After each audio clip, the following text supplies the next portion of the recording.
In this episode of Valve House, I'm going to be showcasing a couple changes that I made to my Integra.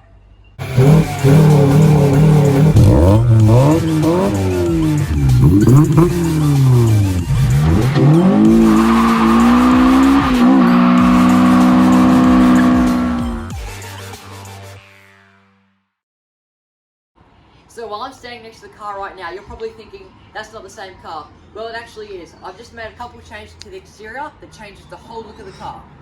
So the first thing you're going to notice is that these are new wheels. These are 16x7 Rotor J SPLs.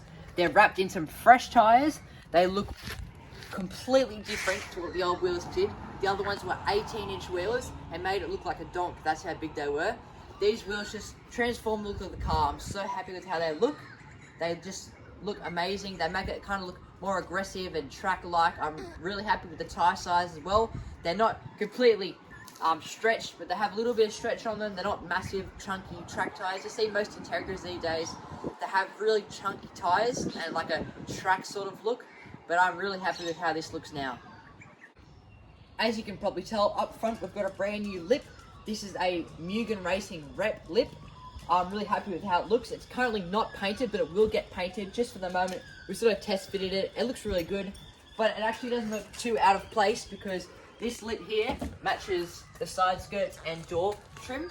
So it actually doesn't look too out of place, but it's just temporary without the paint. It will end up getting painted. As you can probably tell, the whole car has been lowered. At the back, it's sitting on King's super low lowering springs. They were just a straight fit. I like how they fit. It looks awesome.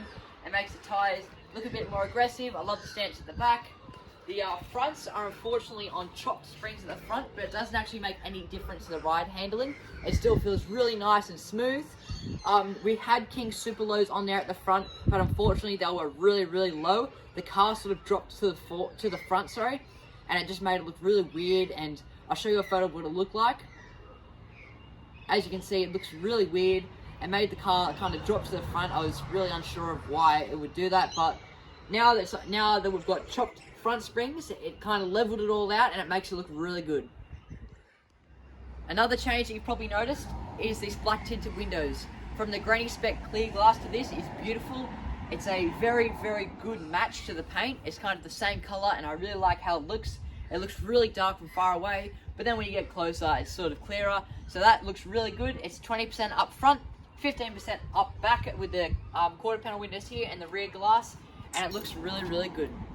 So we replaced the washer motors here because as you can see down there, there's two little washer motors, one for the back and one for the front, and they both were dead on my old one. So I picked up this second-hand whole bottle off another Integra and fitted it, and now they work perfectly.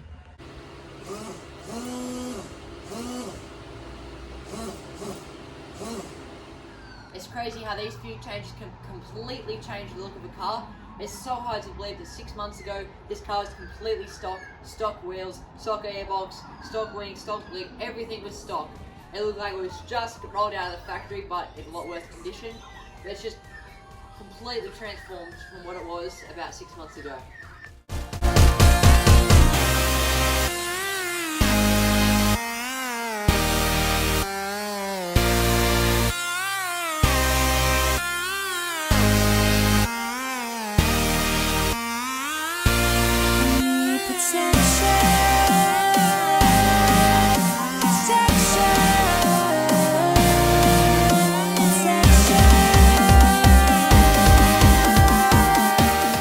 Thanks for watching this episode of Valve House.